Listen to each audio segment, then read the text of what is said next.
You're listening to The Word on the Streets with Joe Bingham, Jason Tasker, and Raj Pujada. For reference, Raj is not here this week. It's just me and Joe. Yeah, sure. I'm eating sweets as well. Picking up the pieces. Joe's eating some Radtree's randoms. Yeah. Yeah.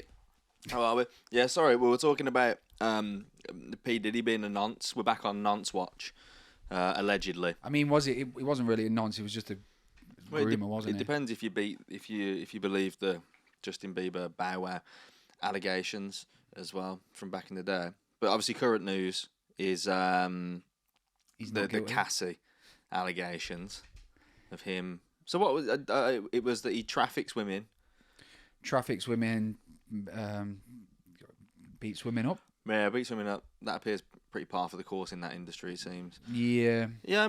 The thing with me is like, it seems really far fetched. Like, you know, if you look at someone like P. Diddy and you'd see someone like this and you'd be like, I reckon he could do some of the stuff, but not all of it. Like, trafficking women seems wild.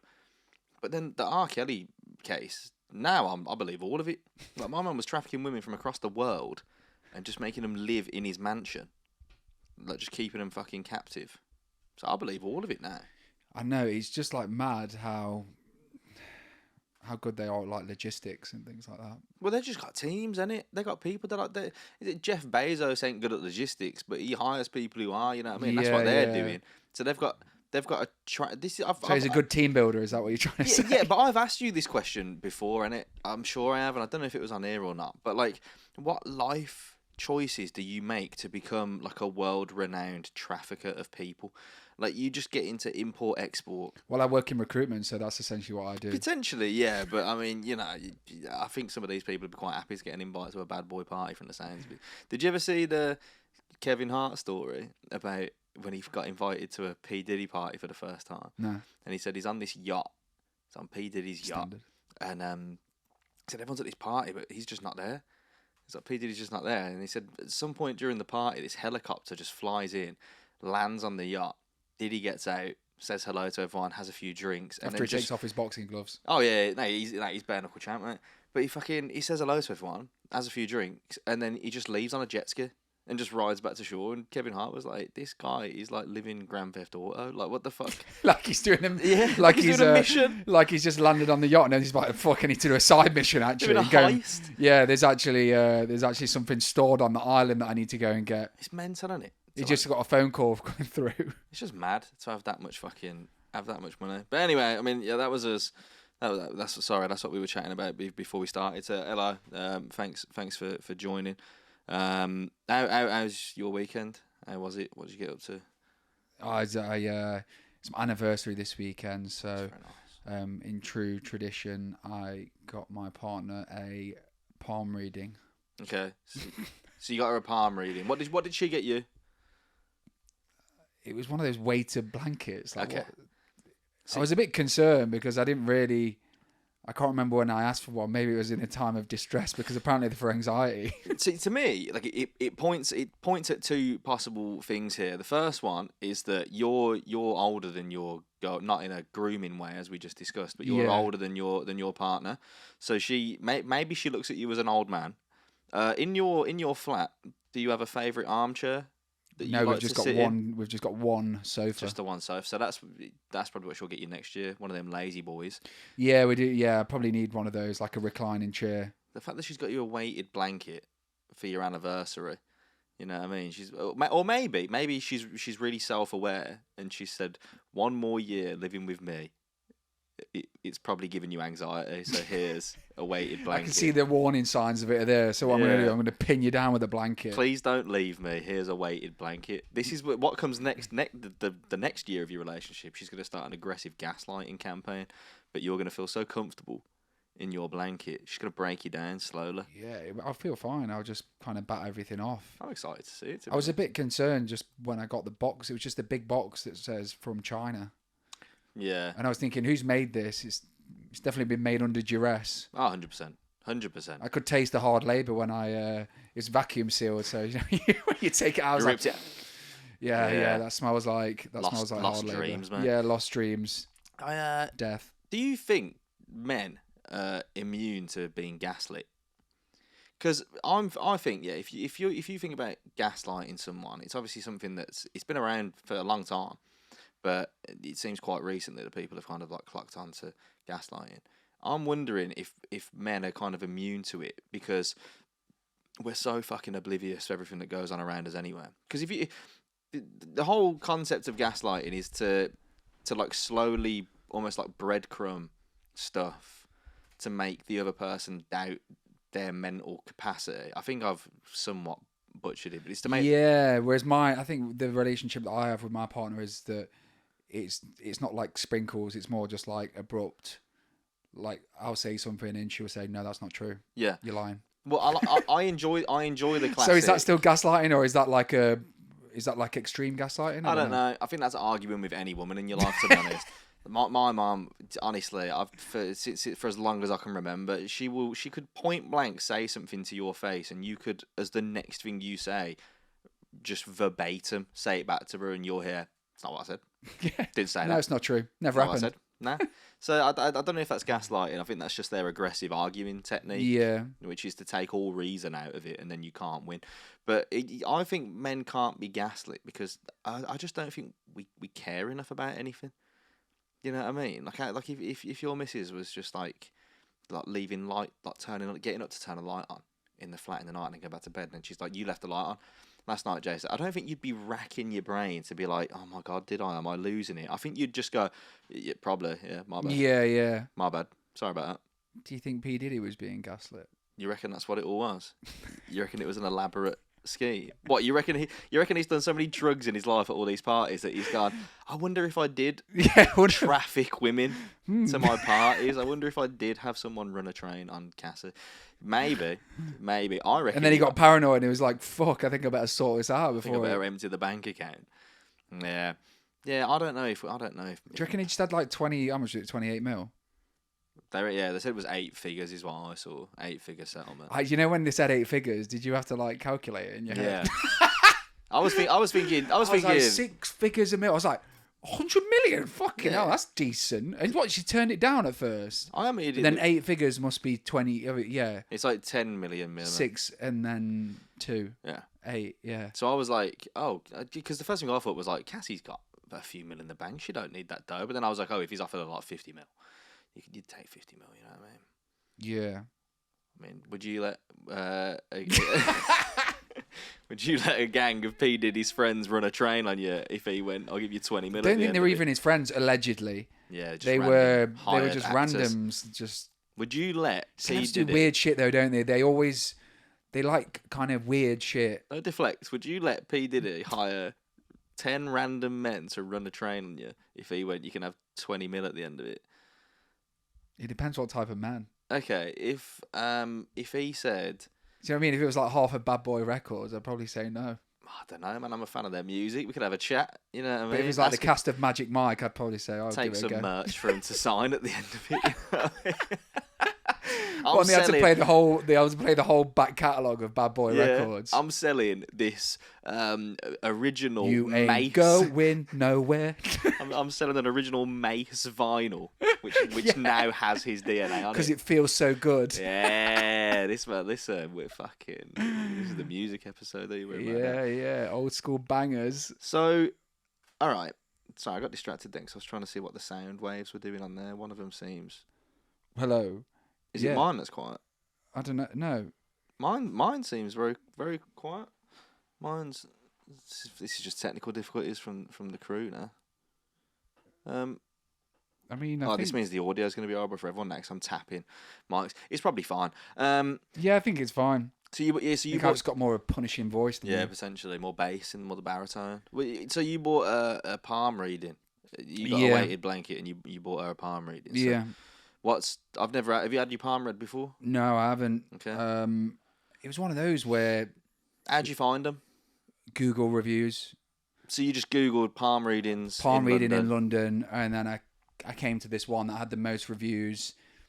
The guy seemed like he was on This Morning last week. Really? I know that's quite like a weird thing to process, but he was reading Christine Lampard's hand. You got a little TV psychic. TV psychic. Right. And then like, what's the ghost one? Uri Geller, No, mate. who's the ghost one? Oh, fucking Paul- the one that was on Most Haunted, and he got outed as a fucking fraud. What was his fucking? I was literally talking to my mate about this the other day as well. Yeah. I can't remember his fucking But name. anyway, yeah, I got that. And Derek Acora. Derek There you go. Acora.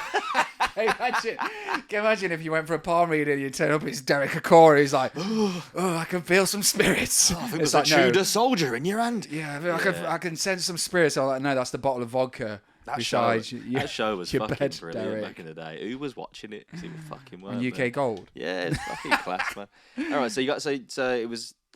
So it was a man. This sounds very misogynistic of me, but the fact that it was a man doing it through me initially, because I just think of all these people as being like a woman with a crystal ball. Yeah, it was a man, What did he look like?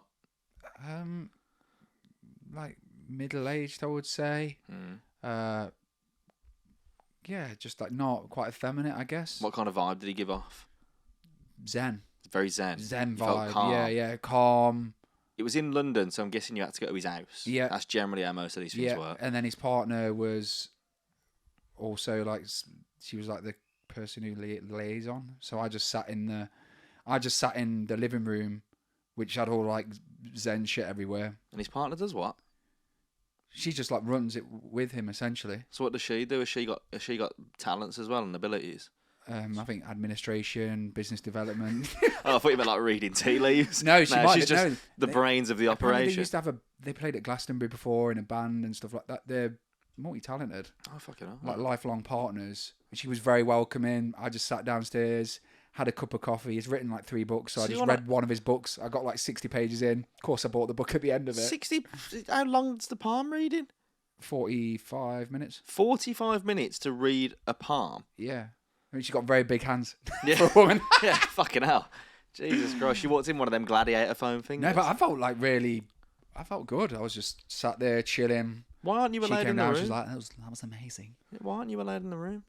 In case I didn't want to be. anything bad about I didn't you. want to be. They did ask. They like, do you want to be in the room? I was like, not really. Is that why? In case I feel, and she got it recorded as well. But again, I didn't really want to listen to it. I feel like something like a palm reading is a very. I know they do it live and everything like that. I think it's quite a personal experience, isn't it? I get your point, but I would argue it's not like listening in on one of her therapy sessions. She's listening. I kind of had that in my head, like it is. Like, No, she's listening to okay. a wizard fucking Yeah. say that a certain line on her hand means something or other. I think I agree with you. I wouldn't want to be in the room in case he was like, imagine he just didn't like the look of you, and he Yeah. just goes, You're that with palm a there, cunt. yeah, that palm there, but that means you should leave him immediately. Yeah, no, I think he was quite. He said all right stuff about me. Oh yeah. Yeah, like, Okay. yeah, just. But it might not be about sort things out. It might not be essentially. about you though. You know what I mean? He could have just been going, there's a man in your life, and she's gone, oh, it's Jay. It turns out it's like a cousin. You know what I mean? Shit, I didn't think about that. Yeah, as long as you know, it's very obscure. I think a lot of this stuff. I've always fancied going for like a tarot reading. There's a bloke down in East London by me. It's just And, this guy. I don't know if he does tarot. He just had a deck of cards. Yeah, he's fucking honestly. He's got a barge on the canal in Hackney. His name's Merlin Trotter.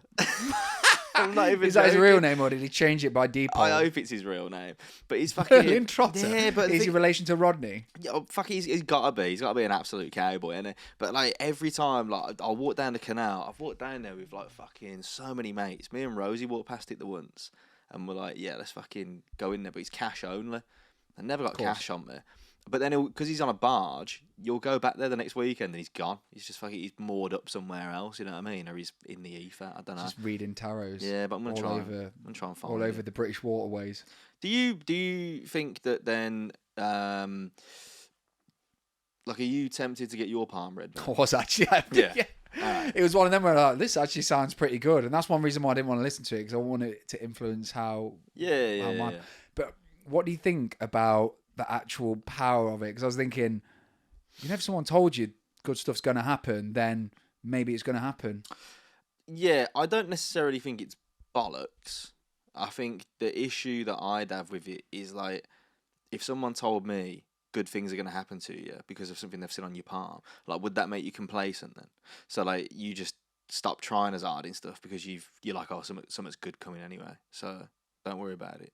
And then if someone told you like, oh, you're fucked because of something that's on your Yeah. hand, do you then go the same way again and you get really negative because you're worried that something? Yeah, like a self-fulfilling prophecy. Yeah, like I think it'd just sway your actions slightly. But that's what, if in it a can way. sway you in a positive way, then I think it can be really helpful. Maybe. Like But it's funny though, when I spoke to my dad, I thought it was like, it's fucking bollocks. It's that. fucking shit, that lad. You seen Forest? It's Yeah, fucking the fucking tarot cards. It's the same thing there though, where I'd go in there fully being like, it's just a laugh, it's just a bit of fun. You know what I mean? But I then think the tarot stuff's more just chance, isn't it? yeah, but then if a man pulled out a card that was just like, oh my god, you're gonna get AIDS and die, it'd be in the back of my mind. You know what I mean? It's just Merlin. It's just Merlin Trotter. It's just him. You look up, he's got his trousers off. Oh, this is the AIDS card, actually. Yeah, There you go. Bend over. She's a dick, mate, you animal. Rosie went and got a tarot card reading first day of Glastonbury this year, and the woman. Oh yeah, I've always wanted to do it in that area. She went, and the woman just went, I predict that you're going to get fucked up for 4 days. I mean, just kicked her out the tent. really? She didn't pay anything for it, though. Oh, Someone just right. sits in a tent. That's quite funny. Do you Yeah. reckon she just come behind? She was like, "Fuck, I've just done enough readings for today." I imagine she just does that for everyone. I thought that was a great joke, but if she's telling it every fucking 2 minutes, I reckon she. And then she just manages to get a stall every year. It's not a bad Little gig, tent though, is every it? year. Like, yeah, I just do really good readings. When actually Yeah. she just tells everyone they're going to get It's fucked not for a 4 bad, days. not a bad gig. But yeah, so you're tempted to get it done there? Yeah. Do you reckon you will? I mean, maybe, but I'm not. Do you know what I mean? I'm not putting it in my diary straight away, but No. I'll definitely consider it Why along not, the man? line. Manifest it. It's one of those things, isn't it? At least if you don't manifest it, at least you get like maybe 5 minutes material out of it. Yeah, there is that. That is a very unhealthy way of viewing Yeah, life. you're like, I though, can ain't get it? something out of this. Yeah, I need to stop viewing life like that. Maybe you should go for one. Nah, I mean, mate, have you seen how my hands are so rough from having eczema when I was a That's kid? one thing actually. That wouldn't be a 45-minute reading, man. That's a hands- novel. Mine are pretty. They've got calluses all over them, and also when I was a kid, I put my hands on a coal fire, Yeah, that'll do. like the coal fireplace. So it did like produce some scarring on my hands. So maybe you wouldn't be able to read it. But like, is this in braille? That'll do it. What that's like when Hitler was burning books. Yeah. That's the equivalent. He's like, sorry, for I him. can't read braille, mate. Your hands are horrific. That is the equivalent for him. You've just ripped a few pages out, and he won't ever know. Yeah, the yeah. ending. He's like, I can see an incomplete book. Is this an incomplete entry? Mate, I was in an antique bookshop, the fucking last week, and I couldn't believe that behind some glass they've got a first edition Harry Potter and the Philosopher's Stone. They're expensive though, aren't they? Yeah, it said it's the most one of the most sought after books in the world. I think the first edition, like one of the originals, didn't it go for? I can't remember how much. One got sold a while back. Can you believe that we were reading them in school?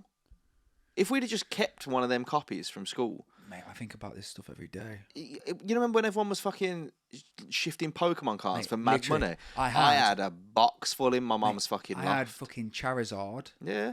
These are all probably close to first edition. From when they all started Because I can coming remember out. it was one of the first packs I bought. Yeah. I got a Charizard and I was like, what the fuck? Because Yes. you obviously couldn't get it. And then I got the other two, like the, what was it, Blastoise and Venusaur. Venusaur. Oh, yeah. So I got all three of those. And at some point, somewhere, they either got lost, I threw them away. But essentially, that's why things become valuable, because most people just go, fuck it. Yeah. And then some people are like, I'm going to keep everything in the pack. Do you know if you just had a pack of cards that are unopened, you probably get it like 30 grand now. I was a fucking... Well, that's what people were Can you imagine doing. if you just bought a box of like first edition and just put them on the shelf? But that was the thing that people were doing as well. So, like, when it was huge on the internet, people were buying, like, still sealed first edition Pokemon cards. So someone had just bought them years ago and kept them, like Yeah. you said. So you don't even know what's in Yeah, they there. were buying them for, like, fucking 50 grand for a pack. Yeah. I used to get them with my Christmas money from fucking Toys R Us. It's wild. It pains me. But yeah, I was just like, when I read Harry Potter when I was in school, it bored me. I was like, what, 5 years old? I was like, this is boring. Can't be arsed. Little did I know, mate. It's in like gold mine. But what do you think in today is going to be valuable in 30 years' time? It's hard to know, innit? Like, you got to think, like, do you just keep everything? I remember the only thing You I just become a hoarder. But that's the thing, innit? Like, you know, the man. It's the thing that I love about Antiques Roadshow, where like you'll see someone go on there and they'll take this like treasured family heirloom, and they'll go there and they'll be like, I think it's worth a fortune. Like, it's worth an absolute fortune. We're going to go get it valued. And then they go, and the bloke just goes, you see that thing on the back that says, made in Taiwan? It's worth fuck all. Oh, yeah, this is a replica that was made, like, 100 years after the original. Yeah, and they're heartbroken. But the best ones are the people that go on there and they go, this has been in our family for generations, and we've no interest in selling. We're just curious to get it looked at. And the bloke goes, this is incredible. This is an incredible piece. You could easily take this to auction and you could probably get like $100,000. And all of a sudden you see them like, well, we definitely still don't want to sell, but they can't wait to get out of there. Yeah, it's one of those things where Auntie Jean, she wasn't really that close with the family anyway, so I don't think it's that bad if we sell it. She'd want us to. Yeah, she'd want us to split the money actually. Yeah. So I don't know. The only thing I ever consciously kept when I was a kid was a Game Boy Black and White. I had a SNES as well. I had a SNES with all the games. Sold it again. Stupid. Tracy Island. No, I had one of those original. I was looking through my old photos last week. Like I said, one of them was Tracy Island that I got at Christmas when no one else could get it. It's mad, isn't it? But I remember keeping that Game Boy Black and White, the very first Game Boy. Yeah. With all the first like Pokemon games and stuff like that. But then years ago, I think it was when I was moving to London. Some actually, of the games on that was shite, weren't they? Yeah, they were dog shit. But I remember like when I was moving to London, I think it was, I found it and I was like, oh fucking hell. And I took the battery pack off the back and I'd left AA batteries in it the whole time and they just leaked all through it. It was, so I thought, well, that's fucked. So I got rid of it and spinned it. But I don't know. There's got to be something now that's going to be worth a fortune. And the thing is it not though? Because technology is just advancing so quick these days. Well, it's nothing technology related. It's always something that's a painting or something. I suppose Game Boy, like a Game Boy is. You say that though, but do you remember the geezer when Flappy Bird got taken off the App Store, and there was that one guy who had an iPhone that still had Flappy Bird installed, and he sold the iPhone for like fucking loads of money. That's mad. So it could be anything really. Like I wonder if you just had like an iPhone 3 with Angry Birds on it, and you could just be like, "Does anyone want this?" I saw one article where a guy had. They were looking for this old Nintendo game where apparently it was only ever made, like half made. But it was never properly released. It only got like a really limited release. So there were only maybe 3 or 4 in existence. But what the guy did, he managed to find, because it's all a circuit board, he managed to find a different game that was on the same circuit board, that they'd re-engineered the circuit board, then backwards engineered it to the old game. Oh, so what? So he just fucking like found it within the code? Within one that they'd recoded. So they had a circuit board, recoded it to be a different game, so he back-engineered it to be the old game, which was one of the only originals of this, and that was worth loads of money. There are also like video games that are really expensive. Like if you walk past like certain like CEXs and stuff like that, it would be like PlayStation 1, remember Parappa the Rapper? Yeah. Like games, like weird games like that will suddenly be worth loads of money because they're just not kicking about anymore. Rayman, yeah. You know what it is as well? It all comes back to that thing of like, they talk about like one man's trash is another man's treasure. And I still think that guy's fascinating that did that My Red Paperclip thing. Obviously, it got, you remember that? No. So My Red Paperclip was a website that got set up where you could just trade something you've got for something someone else has got. Oh, okay. Value didn't have to be a match because the value is all intrinsic. So it was like the guy who set it up, it was all centered around an idea that he had, which was, I've got one red paperclip and I'm going to trade this with someone who wants a red paperclip for something that I want, and just trade myself all the way. And he ended up with like a fucking Ferrari and a beach house and all this shit. And it got out of hand because eventually people clocked onto what it was and wanted to trade with him. Yeah, I'm going to trade my kid. Yeah, but like the concept still holds weight. I knew we'd circle back to human trafficking. Yeah, mate. Yeah, it's inevitable. You're in recruiting. But have you seen the videos, by the way, lately of everyone talking about how people who work in recruitment are the worst people that have ever existed? I mean, I'm not going to argue against it. Yeah, it's like they do like there's these videos of like a recruitment firm in London, and they're having to do icebreakers for like the graduates. Oh, and it's really? like, tell us something interesting about yourself, and I can nick points and fucking shake birds. Yeah. You don't strike me as someone who'd fit in well in that world. No, but you seem to be doing all right. the area that I work in, all the companies, it's not really like that. That's good then. That's good. But yeah, I hope I can find something that's worth a lot of money one day. Yeah. Do you think you own anything? Nah, I don't own it. Or your family? You always think that when you think, oh, surely there's a bit of art or something like that in the family that's worth something. But then I also think where my family have came from, in a mining town, the chances of something being valuable, I would say, are very, very slim. Yeah, but the shit that comes from my granddad, like me mum's got these Russian dolls from like the former state of Yugoslavia. Because when my granddad was in the war, he had to go do some shit in Yugoslavia, and they gifted Kill a him. few people. I think I think that is what he was. He had there to kill for, some. yeah. He just went on a holiday. Actually, Yeah, he was odd job from James job, Bond. what did he have? But do you have a hat? That's just, yeah, but they gifted him, like the royal family at the time, gifted him these fucking Russian dolls. My mum still got them, so they might be because Yugoslavia is like a fallen state or whatever. But it's other than that, because if I've got his MBE, but like, it ain't worth nothing. He got an MBE. What do you get? We've never heard this before. Just being a certy bad man, I think. Certified on road. Yeah, yeah. What did he do? It was just a Labour councillor when he came out of war, and did loads of stuff for his community and stuff like that. What community? Wednesbury. Wednesbury, is that in Birmingham somewhere? Yeah, it's in the Black Country. Yeah. But he got offered a job as like a speaker for the Labour Party and stuff, and he said, "Nah, I'd rather just support my local community," and gave Betty Boothroyd the job instead. Nice. Yeah, it was mad. When they shut every school in the district when he died. He made them go to his funeral. It's mad. Really? Yeah, he's got a school named after him, road named after him. Fucking hell, you're just a... That's why I left. Can't live up to that. I was going to say, yeah, it's a tough ask, isn't it, really? Yeah. My old man always says that my mum's really naive to it as well, because obviously she was the youngest, so she just fucking obviously idolised her old man.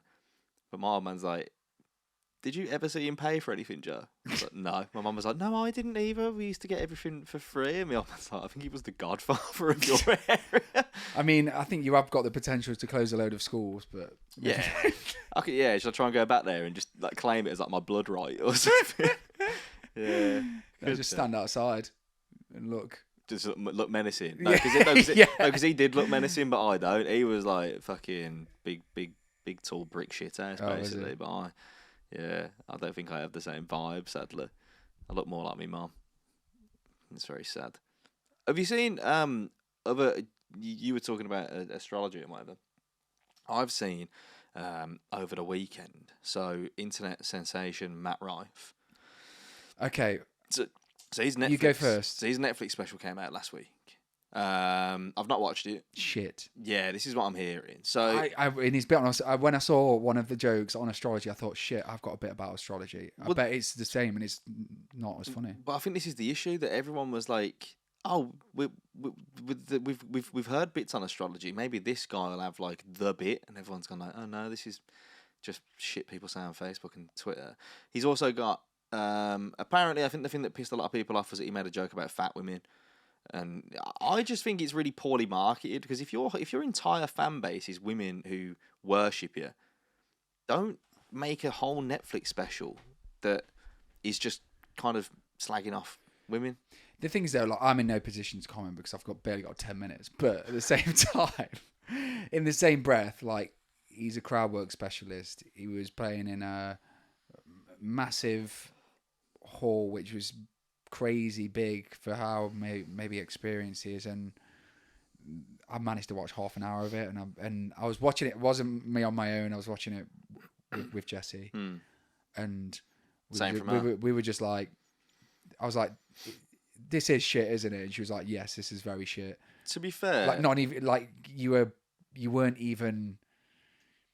You were like cringing at most of the punchlines rather than, or you but I know what joke this is, and then they say it, and then you're like, There's not many. I can't remember. Well, I can't. The last Netflix special that I watched all the way through and was like, "This is fucking brilliant." It was Shane Gillis. I tell you who I thought it was. Yeah, that was good.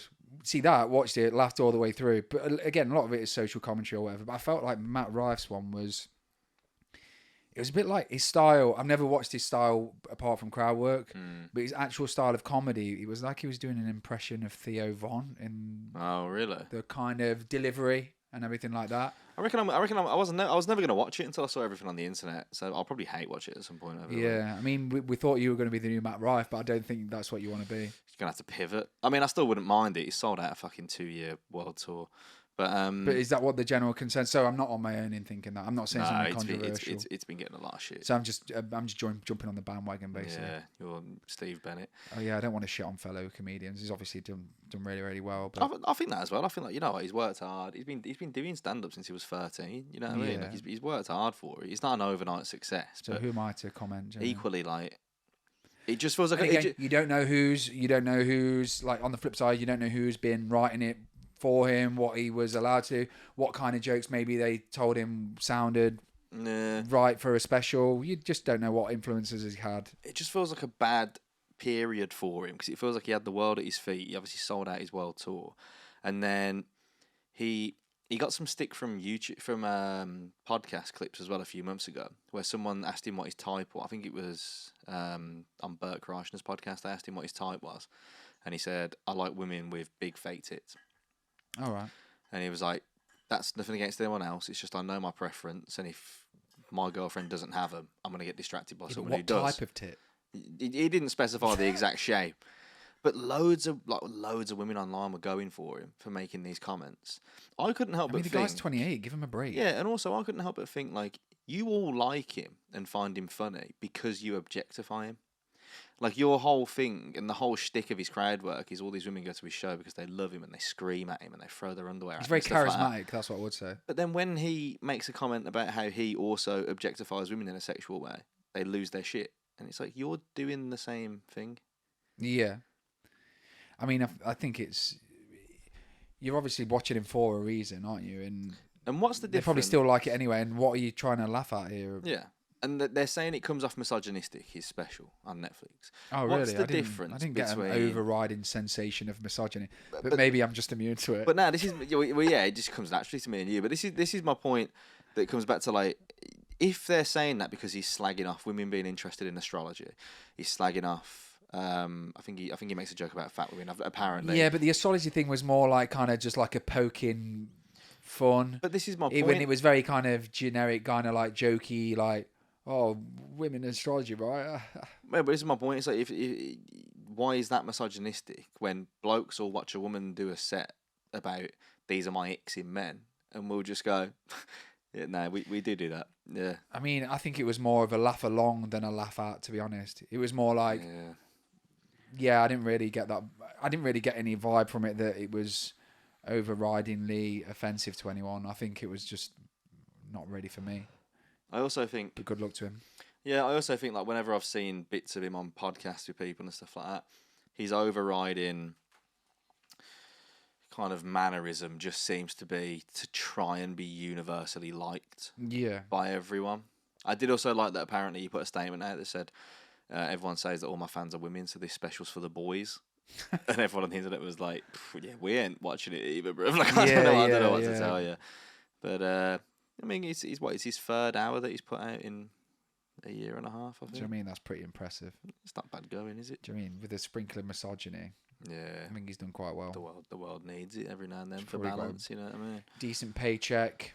Oh, yeah, mate, he's thriving. Also, apparently, the day, I think it was the day before he started his world tour, his girlfriend that had been kept under wraps put loads of stuff on social media, basically, like, claiming him. To be like, here's pictures of me and my boyfriend. Oh, really? It was him. I reckon his marketing team are fucking head in hands at the minute. Can't figure out how they've managed to fumble the bag. Oh, yeah, that's true, isn't it? I'm supposed to it's a bit of a marketing mishap. Yeah, I mean, he could be another one that's just kind of flavour of the month, I suppose. Like, you never... I mean, I don't know. You'll always have TikTok. America's just massive, isn't it? Yeah, you've only got to be big in one state and you're killing it, aren't you? Do you mean you could just have a state career? Yeah, I wouldn't mind that. Do you know what I mean? Depends what state, actually, don't it? Big in Birmingham. That could be your first special name, I think. Big in Birmingham. They hate me in Birmingham. I know, it's ironic. They hate me. I think I've changed. Bastards. What do you reckon the worst state to be really successful in America in would be? Alaska. Oh, I won't even consider it Alaska, but that'd be wild. Oh my god! If you're famous, and no one ever know what you look like anyway, because you'd always be covered in a hats snood. and shit. Yeah, Alaska would be a shit one. In a ballet. Yeah, Alaska would be pretty bad. Oh, I might. Can I wear a balaclava? Why aren't you allowed to wear a balaclava? I don't know. Is it? Why would you not? Why are you not allowed to wear a balaclava? I don't know. I just never. I don't think I've ever. I feel like it used to be a thing when I was a kid. Whereas my granddad would have one to go fishing, but I don't know whether it's. Is it considered offensive to wear a balaclava? Why would it be offensive? I don't know. Offensive to who? Just offensive because it covers your face and you can't see someone. Why do you think? Why do you think it would be offensive to wear a balaclava? Because I associate it with like armed robberies and shit like that. Okay. What? So you think that you wearing a balaclava would be offensive to the armed robbery community? No, like people would be like, "Oh my god, he's here to cause problems." So not. What? So you're not saying would it be offensive to wear one? You're saying would it be problematic? If Yeah, you would wore, it be if you wore a problematic? balaclava to the bank, yeah, I reckon. What if I just went into, not even like went into Skipton just to check my mortgage? Like, Yeah. what the fuck is going on? Because that's the other thing, innit? You say, oh, me granddad. I'm had just a- like, no, it would be like, what the fuck is going on? Yeah, you're saying me granddad had a wanna check my balaclava to remaining go balance. fishing. It's a bit different wearing one to go fishing in the winter. To rocking up to the post office in a Yeah, a balaclava bit of and fly going, fishing. sorry, it's nippy outside. I know, but I feel like they've came back into fashion. Yeah, they have. Yeah, it's a streetwear thing now as well, like, as an accessory. Like just kids wear balaclavas now as like an Right. accessory, which So I I, can't which I wear think's one. mad. But you could wear one if you wanted. I reckon people would just think you're a drill rapper. That's another thing, isn't it? I don't want to get mistaken. You know I what think I at mean? our age, it'd be quite sad to be mistaken for a drill rapper, to be honest. It would, wouldn't it? Especially after What a the fucking top, hand drill. especially after the Top Gear fucking Top Gear, the Top Boy fucking. We'd be better on Top, Top Gear. I Gear, reckon. yeah, that's what I like. Yeah. Fucking hell. Who's going to present Top Gear now? Because what's his name? Hopefully fucking no one. Well, not Tom, fucking the cricket player, Flintoff. Flintoff. He ain't doing it anymore after his accident, I which I didn't mean- even know had happened until I saw something online. Until the you other saw week. his face. Jesus Christ, looked like a bad one. He's took a coaching job for. I mean, it's not one that you couldn't get the fucking magic sponge out for that, could you? Nah, it's a bad one. It's a bad one. But also with that, I'd be like, Richard Hammond nearly died like 4 times. I used to go out with one of the producers from Top Gear, and Was she the one that cut the brakes? nah, but she was fucking. She was telling me all these stories like from Top Gear and from what's it called? What's the one they did after? Oh, Grand Tour. Yeah. So she went with. She went with that team. That yeah. team, yeah. He took the whole team. Oh, did he? Yeah. That explains why Top Gear went so shit Exactly. after. But yeah, she was like, it was constant. There was constantly like, it would just be Richard Hammond's crashed another car. Richard Hammond's had a near miss.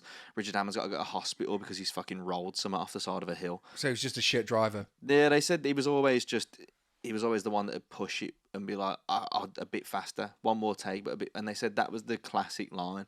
If he just went, let's do one more run and just see if we can push it a bit more and get some better shots. And she was like, you could almost guarantee at that point is when you should go get the medics. And because now- that one last shot was always the one. So where the fuck ambulance it. on standby. Now he's like got a job doing a show where it's just in his garage or something like that. Yeah. It's like it's just gone from full throttle, heavy speed. Well, they're all chilling now for the most part. Clarkson's on a farm. Now James Richard May Hammond's just in does a garage. obscure stuff. James May's just Apparently the nicest of the three, yeah. unsurprisingly. I feel like he'd be like a good painter or something like that. Yeah, I reckon he's got a pretty chill Probably write a existence. novel. And then Richard Hammond's just in his garage trying to repair his fucking arm. Yeah. Oh, TV recommendation for you and for the people, even though this show came out 2 years ago and I'd never heard of it. Have you got Apple TV? Oh, yeah, you Kind of. There's a show called The Shrink Next Door. I feel like we spoke about this on last week's podcast. Did you? No, I think I might have told you afterwards. Oh, okay. I finised it. Good. It's mental. Absolutely mental. Who's he got in? Paul Rudd and Will Ferrell are the main two. Oh, is it? It's a true story, which I looked into afterwards. So I won't spoil the whole thing for you because I think you should watch it. But it's basically about a psychologist or a psychiatrist. He's a therapist, basically. And this guy goes to him, who Will Ferrell plays, goes to him to be like, I need some help turning my life around. I'm a grown man and I'm always really anxious and all these problems. What is this, the film or you? This is what happens in the Oh, show, right. but this is like the real thing. Yeah, I this thought is you were me at telling me your therapy. problems there. Yeah, I was like, this is hitting home. Sorry, I've brought a tear to my eye. yeah, he's quite hard, Jason, to be honest. It is. It's the shrink next door. This is the shrink next door. Yeah, every day's a battle. every day I wake up. Yeah, it's a good song by Yeah. Wookie. Is your life? It is a good song. Do you ever have it where your life's going so well that you don't look both ways when you cross the road? You just step out and hope. You know what I mean? Just I do hope- most of the time. Just hope that a bus is coming. Yeah. So you So this guy he goes and Decker. yeah, fingers crossed. You know what I mean? So this guy he goes and the therapist, turn my life around, whatever. And he does. He helps him. It helps him get more confident, whatever. But he just fully gaslights him. So men aren't immune to it. I've answered my own question. Just like fully takes advantage of. And the synopsis of it is like, what if a therapist could like turn your life around and then ultimately take it over? But it's fucking watch it, and then you'll be like, this actually happened. It's mental. Is it a true story? Yeah. And the show only came out 2 years ago because it starts in the 80s, I think, the very early 80s, and it only came to a head 2 years ago. It only all kind of Jesus Christ. culminated in the conclusion 2 years ago. It went on for all that time. It's mad. And like I looked the geezer up after, like you do when you watch something like that. I looked it all up. Is he in prison and shit? Would you get away with it? It's all very legal, Okay. but it's sick. Watch it. Yeah, that's your homework for this week. Okay. It's very good. It's very interesting. Get under your weighted blanket when you get home. Yeah, where it so you just feel feels safe. sad. Is it sad? It is quite sad at parts, but they've I done feel it. like I need less sad things in my Nah, life. they've done it really well though, because it gets progressively sadder, but because they've cast purely like comedy actors in it, it balances it out quite well. Like when you need like a bit of relief from how bleak it's getting, like Will Ferrell, Paul Rudd, they just like knock them scenes out of the park where you're like, oh, this is actually really fucking funny. On the topic of sad, do you You think alright? it's sad that there's Christmas decorations up at this time of year? I think there is, because our studio's in wood green and the Christmas decorations at the junction are the most depressing Christmas Yeah. decorations I've ever seen in my life. But in this country, we've got nothing else to look forward to until Christmas now, have we? We ain't got Thanksgiving. Why do we always need something? It's capitalism, mate. There's always something around the corner, isn't there? Yeah, it's capitalism. That's how they get you. Because now every place you go to's got a book now for Christmas parties, Christmas menus. When I went out the weekend, it was all decorating Christmas. I was like, Yeah. what the fuck? You're not a big Christmas fan. No, I like it. I do like it, but it's one of those, isn't it? If you get too much of a good thing, Too much of a good thing. it just doesn't become that much of a good thing. Oh, so you reckon by the time Christmas Day comes, you're over it? Yeah, you're already exhausted. You're like, Yeah. Jesus Christ, I've just had this rammed down my throat for 3 months. I think that has always been the case though, because I remember like having a retail job when I was 16, and like even then, Christmas like, is just a quarter of your year. yeah, they'd put the Stop tape planning in. in September. Yeah, and they'd put I'll put the Christmas tape in for the music for the customers. That'd go in at the latest start of November. It was horrible when you're working all them shifts up till Christmas and you've listened to a bad cover of fucking Fairy Tale in New York Oh, God, that over song. and over again. Fucking hell. That song was on when I was at Duck and Waffle at the weekend. Fucking. I was just like, It's a shit tune as well. I don't know why everyone fucking loves it. what's your favourite Christmas song? My favourite Christmas song, "Last Christmas" by Wham, I think is a belter. To be honest, "Step Into Christmas." Step into Yeah, Christmas. that's also a belter. What's the Darkness one? Christmas Yeah, that time. one. Yeah. That one. Yeah, that's a good Yeah. one. I feel like there's another one as well. My favourite one is The Waitresses, Christmas rapping. Oh, that is a good one. That is Yeah. like, Merry that to me Christmas. is like, Merry Christmas. Yeah, that's a good one. Santa Tell Me by Ariana Grande, underrated hit. is that like a Yeah. naughty song? Little Oh, bit, yeah. Speaking of, can you remember that song that's like, pull of my lick of my suck of my cock? Nope. No. What is that? Can you not? What is that, like a sexy Christmas song? But he did like an X-rated, yeah. Who's he? Oh, It sounds like something South Park could do. so it was. Yeah, I can't remember the artist. It was called X-Rated Christmas, A Very Dirty Christmas. Okay. I mean, we'll probably get it brought down when if I play the song. Is it by Lad Baby? No. I'll play the song and we can cut it out. You ever listen to Lad Baby? No. They're the ones who keep getting from Nottingham. They're the ones who keep getting Christmas number one. I've never listened to them. I'm still convinced my microphone's too quiet. I really don't know what's going on here. Oh shit! I need to find this. I need to find this song. Come on, I believe in you. It's a guy who basically released like a dirty Christmas album. Did he get number one? I don't think so. He's American. Oh, that's sad. Can't believe you've never heard, because they always used to play it at my local pub at the end of the night. That makes more sense. Yeah. What big Christmas plans have you got now? None really. Just go home. Frosty the Pervert. That was one of his. How did Frosty the Pervert go? Backdoor Santa. Jingle Bell Cock. Read me out some of the lyrics to Frosty the Pervert, please. These are, honestly, I listened to these last year. Nah. Can we just, right, what we'll do no, we can't, because we can't play them, I don't think. We can we can play them between us. They and then can't. we can come back Nah, because they've got the copyright stuff. I'm looking for Frosty the Pervert lyrics by Matt Rogers. Matt Rogers. So that's the geezer, Matt Rogers. Okay, so see, I'm not a freak. These are actual songs. Do you want me to sing it to you rather than read it to you? Because obviously I know the tunes. Yeah. So the first verse is Frosty the Pervert, in a trench coat he did go to the schoolyard to expose his dick and balls made out of snow. Wow, it gets worse. It gets way worse. Frosty the Pervert, all the kids he liked to watch. His dick did grow when he packed snow on his cold and icy crotch. Jesus, it's all about him being a nonce. Wow, it gets really bad.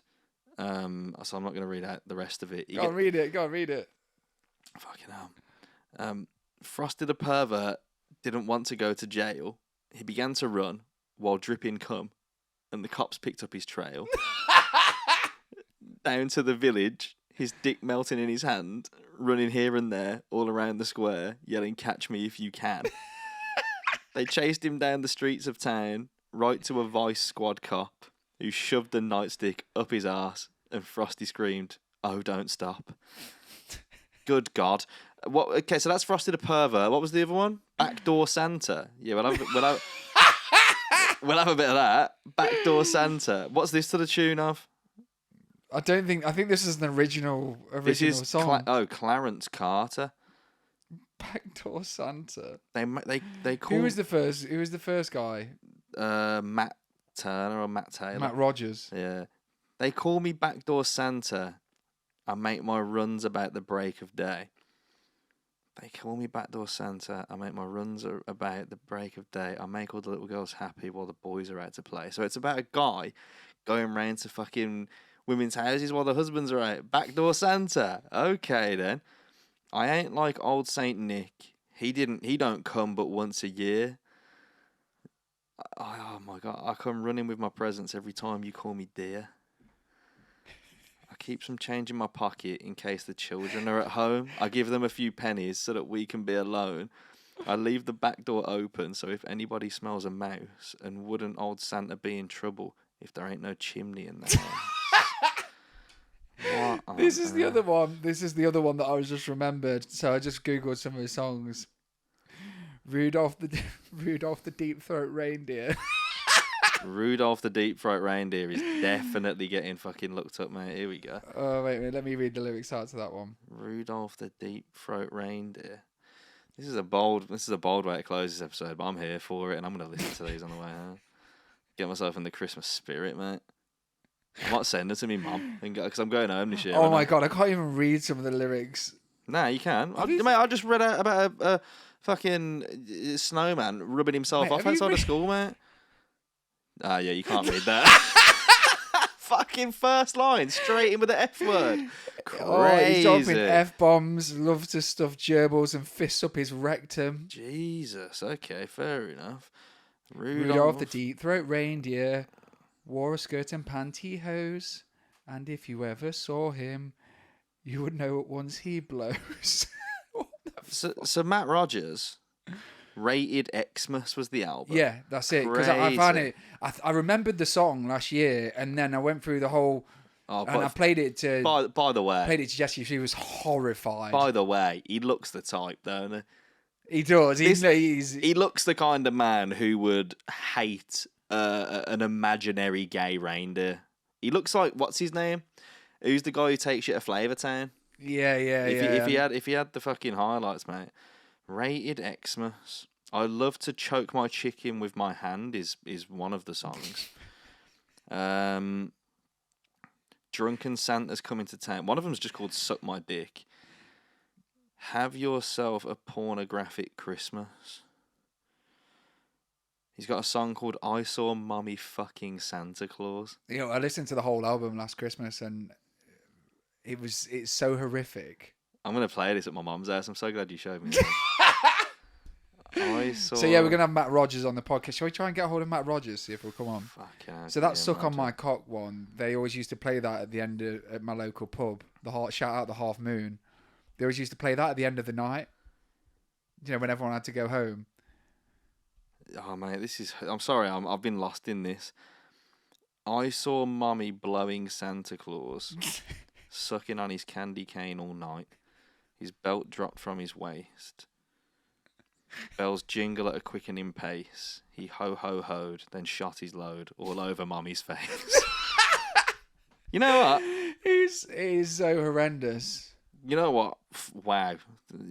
Somehow it gets worse than that as well. You used to be able to get away with this shit. 1997, mate. 97, mate. What a year. Yeah. You could just say this shit and you could just release an X-rated Christmas album and no one would bat an eyelid. I mean, 1997 was a good time for anti-LGBTQ literature because it was also the year that the first Harry Potter book came out. So exactly. Yeah, Matt Rogers keeping good company, I would say. So I'm gonna listen. You know what? Thanks for sharing that with me. That's your Christmas gift. It's all right. That's my Christmas gift to all our everyone, hundreds of thousands of listeners. I've got a mate. I've got a mate who listens to this, and he works in a hospital. I might ask him if he can play it over the hospital radio. Just like stealth. I saw Mommy blowing Santa Claus. If there's anyone who works in retail, please play it. Play it at work. Yeah, play it to the office. Spread a bit of Christmas. Spread a bit of Christmas jizz. Christmas cheer, mate. Yeah, fucking hell. All right, thanks for sharing that with me. All right, cheers. Yeah, thanks for listening. Merry Christmas. This will be out way before then. But this week. Have a good one. It's all right. Catch you later. Bye. This has been The Word on the Streets. Don't forget to like, subscribe, and share.